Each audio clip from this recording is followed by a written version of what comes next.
नमस्कार प्रिय दर्शकों, स्वागत है आप सभी का। और आज के क्लास में हम समझेंगे मंगलिक योग के बारे में। जन्म कुंडली में यह किस प्रकार से बनता है, कब बनता है और यह योग है या दोष, इसको लेकर भी बड़ा मन में दुविधा रहता है। तो वास्तव में यह एक योग ही है, लेकिन इसका प्रभाव विवाह के संदर्भ में अशुभ होता है थोड़ा, जिस कारण से इसको दोष भी माना जाता है। और यह अशुभ कब होता है?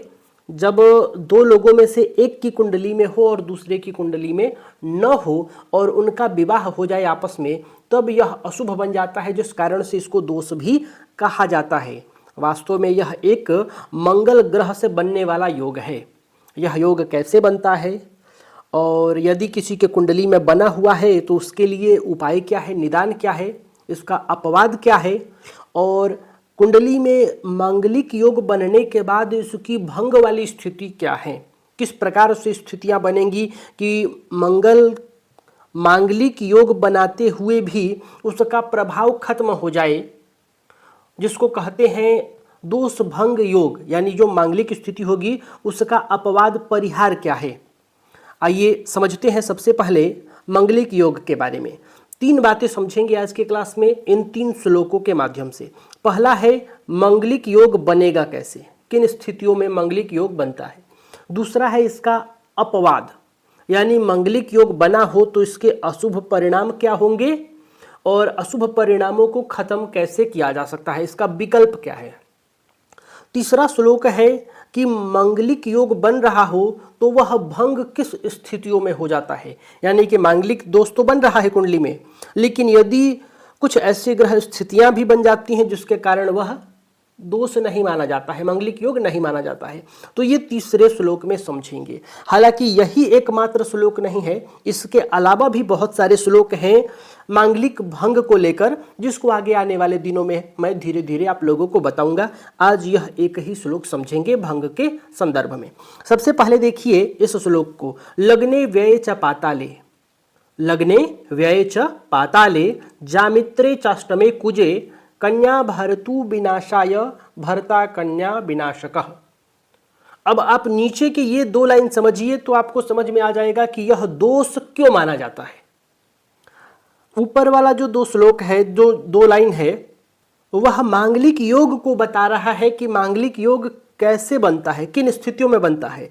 लेकिन नीचे के जो दो लाइन है, कन्या भरतु विनाशाय भरता कन्या विनाशकः, इसी के कारण इसको दोष माना जाता है। समझिए इस लाइन को, कहता है कन्या भरतु विनाशाय, यानी कन्या जो लड़की है, जो वधू है, वह भरतु मतलब पति, लड़के के लिए, वर के लिए विनाशकारी है।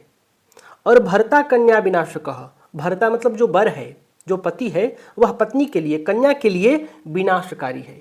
ये एक दूसरे के लिए विनाशकारी कब होंगे? जब एक की कुंडली में हो, दूसरे की कुंडली में न हो। यानी कि जब कन्या की कुंडली में मंगलिक योग बन रहा हो और वर की कुंडली में न बने, तब कन्या वर के लिए विनाशकारी हो जाएगी। और इसी प्रकार यदि वर की कुंडली में मंगलिक योग हो और कन्या की कुंडली में न हो, तो वह वर कन्या के लिए विनाशकारी हो जाएगा। यानी दो में से एक की कुंडली में मंगलिक योग बन रहा हो और दूसरे में न हो, तब यह अशुभ परिणाम घटित होता है, एक दूसरे के लिए विनाशकारी हो जाते हैं, इसलिए इसको दोष माना गया है।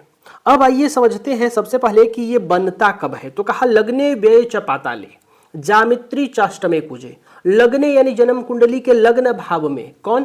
कुजे मतलब मंगल, यानी जन्म कुंडली के लग्न भाव में मंगल हो तो मांगलिक योग। व्यय, व्यय यानी 12वां भाव, इस भाव में मंगल हो तो मांगलिक। च पाताले, पाताल भाव कहते हैं जन्म कुंडली के चौथे भाव को, ये वाला चौथा भाव है, तो इस भाव में भी मंगल हो तो मांगलिक, कुजे मतलब मंगल। जामित्रे, जामित्री भाव कहते हैं सप्तम भाव को, तो सप्तम भाव में मंगल हो तो मांगलिक।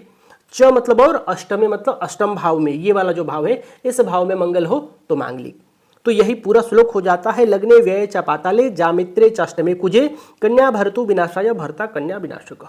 नीचे के दो लाइनों में ये इसका परिणाम बता रहे हैं, ऊपर के दो लाइनों में मांगलिक योग की स्थिति बता रहे हैं। अब आइए उदाहरण से पहले यहाँ समझते हैं, फिर इसके नीचे समझेंगे श्लोकों को। सबसे पहले तो जैसा कि मैं समझ रहा हूं कि आप लोगों को यह पता होगा कि ये पहला भाव है, प्रत्येक भावों की संख्या आपको पता होगा। तो ये वाला जो भाव है वो लग्न भाव है। तो कहा लग्ने यानी लग्न भाव में, इस भाव में यदि मंगल हो तो मांगलिक। व्यय यानी 12वां भाव, इस भाव में मंगल हो तो मांगलिक। च पाताले यानी चौथा भाव, चौथे भाव में मंगल हो तो मांगलिक। जामित्रे मतलब सप्तम भाव, इस भाव में मंगल हो तो मांगलिक।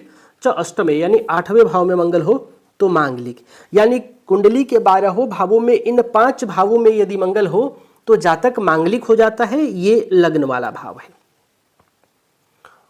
आपने नोट कर लिया, ये पहला भाव, चौथा, 7वां, 8वां और 12वां भाव है। अगर मैं यहाँ लिख दूँ तो ये पहला हो गया, दूसरा, तीसरा, चौथा, 5वां, 6ठा, 7वां, 8वां, 9वां, 10वां, 11वां और 12वां भाव। तो प्रथम भाव में मंगल मांगलिक, चौथे में मंगल है तो मांगलिक, सप्तम में मंगल है तो मांगलिक, अष्टम भाव में मंगल है तो मांगलिक और 12वें भाव में मंगल है तो मांगलिक। अब ये तो हो गया कि मान लो ये किसी लड़के की कुंडली है या लड़की की कुंडली है जिसमें मंगल बन रहा है, तो अब उसके लिए अपवाद क्या करेंगे, इसका निदान क्या होगा। तो नीचे के श्लोक देखिए, कह रहा है कुछ दोषवती देया कुछ दोषवते किल नास्ति दोषो न चानिष्टम दंपत्यो सुखवर्धनम। कहा दंपत्यो मतलब दाम्पत्य जीवन सुखवर्धन होता है, सुखद होता है। दाम्पत्य जीवन सुखद होगा कब, जब कुछ दोषवती देया मतलब वधू और कुछ दोषवते किल यानी वर वधू दोनों कुछ दोषवती हो, यानी दोनों के ही कुंडली में मांगलिक योग बन रहा हो। कुछ मतलब मंगल और दोष मतलब मंगल दोष वाला हो, मंगल योग वाला हो। जैसे वर की भी कुंडली में मांगलिक योग बन रहा है और वधू की भी कुंडली में मांगलिक योग बन रहा है। तो फिर कहा नास्ति दोषो न अस्ति दोषः, यानी फिर ये दोष नहीं माना जाता है, यह एक योग है और योग ही रह जाता है। न च अनिष्टम, और च मतलब और हो गया, पहला तो न अस्ति दोषः यानी दोष नहीं होता है, च मतलब और, अनिष्टम नहीं, न मतलब नहीं, यानी अनिष्ट भी नहीं होता है, यह कोई दोष भी नहीं रह जाता। दंपत्यो सुखवर्धनम, दाम्पत्य सुखद होता है। तो ये तो हो गया मंगल वाली स्थिति, यानी मांगलिक है तो किस स्थिति में बनेगा, ऊपर वाला श्लोक बता रहा है। इसका परिणाम क्या होगा, इसके पहले वाले श्लोक के नीचे 2 लाइनों में है। और यदि मांगलिक योग बन रहा है तो इसका परिहार क्या होगा, अपवाद क्या होगा, तो उसका ये रास्ता बताया है। कुछ दोषवती देया कुछ दोषवते किल नास्ति दोषो न चानिष्टम दंपत्यो सुखवर्धनम। यानी यदि लड़की मांगलिक है तो मांगलिक लड़के से विवाह कर दीजिए, दोष खत्म। और यदि लड़की मांगलिक है तो मांगलिक लड़के से ही विवाह होगा, यानी मंगल को मंगल से भिड़ा दीजिए, दोष खत्म, यह योग बन जाएगा और दाम्पत्य जीवन सुखद होगा।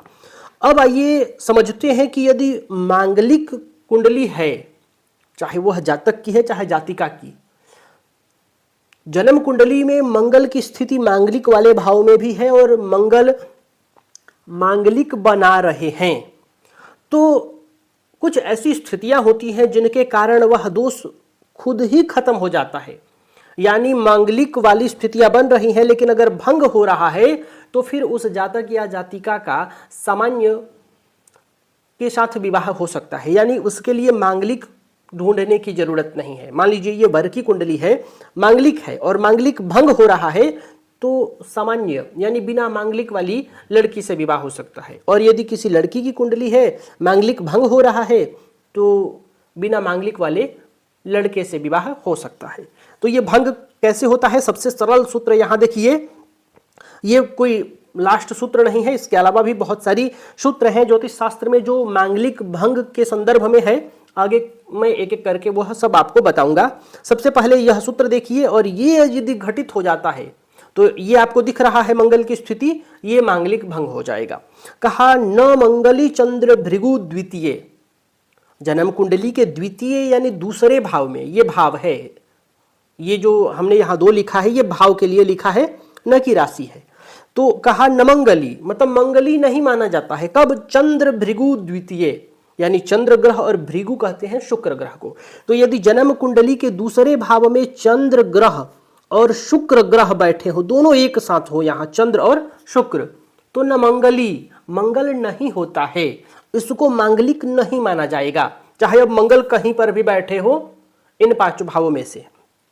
दूसरा कहा न मंगली पश्यति यस्य जीवा, जीव कहते हैं बृहस्पति को, देवगुरु बृहस्पति, जिनकी दृष्टि में अमृत कहा गया है कि बृहस्पति जिस भाव को देख लेंगे, जिस ग्रह को देख लेंगे वह शुभ हो जाता है, जिस स्थान को देखेंगे वहां अमृत की वर्षा हो जाती है। इनका दृष्टि इतना शुभ है, तो इसी शुभ के परिणाम के कारण मंगल जैसे दोष खत्म कर देते हैं देवगुरु बृहस्पति। तो कब होता है नमंगली? पश्यति यस्य जीवा, पश्यति मतलब देखना। जब उस मंगल को बृहस्पति जीव अपनी पूर्ण दृष्टि से देख लेते हैं तो नमंगली। अब बृहस्पति की दृष्टियां कितनी हैं? तो 5, 7 और 9 आप सभी को ज्ञात है, तो ये आप ध्यान रखें। तो अब मान लीजिए कि आपके लग्न में मंगल है, आपके जन्म कुंडली के लग्न भाव में मंगल है, तो अब इस मंगल पर बृहस्पति की जहां से दृष्टि जा सकती है, बृहस्पति वहीं बैठे हो तो भंग हो जाएगा मांगलिक योग। तो अब यहां बैठे मंगल पर बृहस्पति की कहां कहां से दृष्टि जा सकती है? दृष्टि 3 ही है। तो यदि सप्तम भाव में बृहस्पति बैठे हो तो यहां से सप्तम दृष्टि पड़ जाएगी। बृहस्पति यहां पर बैठे हो तो यहां से पंचम दृष्टि चली जाती है, और बृहस्पति यहां पर बैठे हो तो यहां से नवम दृष्टि मंगल को मिल जाती है। गिन कर देखिए, 1 2 3 4 5 6 7 8 9, 9 दृष्टि है बृहस्पति के पास, दृष्टि पड़ गई मंगल पे। यहां बैठेंगे तो सप्तम दृष्टि हो जाएगी, यहां होंगे तो पंचम, 1 2 3 4 5, पांचवी दृष्टि पड़ जाएगी। तो यदि आपके जन्म कुंडली में लग्न में मंगल बैठकर मांगलिक योग बना रहे हैं और साथ ही आपके जन्म कुंडली के पंचम भाव में, सप्तम भाव में या नवम भाव में बृहस्पति हैं, तो यह मांगलिक नहीं माना जाएगा, क्योंकि मांगलिक भंग हो जाएगा। तो वही कहा नमंगली पश्यति यस्य जीवा। यश मतलब उस मंगल को जीव देख रहे हो अपनी पूर्ण दृष्टि से तो मंगली नहीं होता है। अब मंगल का नहीं, आप कहीं का भी गिन सकते हैं। जैसे मान लीजिए यहां तो मंगल होता ही नहीं, अगर मान लीजिए गुरु यहां पर बैठे हो, ठीक है, और मंगल यहां से बन रहा हो आपकी कुंडली में, चौथे भाव में मंगल हो, मांगलिक बन रहा हो, तो यहां से बृहस्पति की सप्तम दृष्टि पड़ जाएगी। बृहस्पति 12वें भाव में हो तो यहां से पंचम दृष्टि पड़ जाएगी। बृहस्पति अष्टम भाव में हो तो यहां से नवम दृष्टि पड़ जाएगी, 7 8 9। तो यहां का मंगल जो मांगलिक बना रहा होगा वह भंग हो जाएगा। कब? जब चौथे में मंगल हो और अष्टम, दशम और द्वादश में बृहस्पति हो। क्यों यहां होने चाहिए? क्योंकि यहां से इस पर दृष्टि पड़ जाएगी। तो मैं उम्मीद कर रहा हूं यह लाइन भी आप समझ गए। फिर कहा नमंगली केंद्र गते च राहु। राहु भी बहुत मंगल योग को भंग करने में अहम भूमिका निभाते हैं। मंगल का जो योग बनता है, ये मांगलिक वाला जो दोष बनता है, इसको भंग करने में राहु। आगे मैं आपको बताऊंगा कि मंगल के समान जितने ग्रह होंगे, जैसे शनि हैं, राहु हैं, केतु हैं, ये भी मंगलिक योग को भंग करने का सामर्थ्य रखते हैं।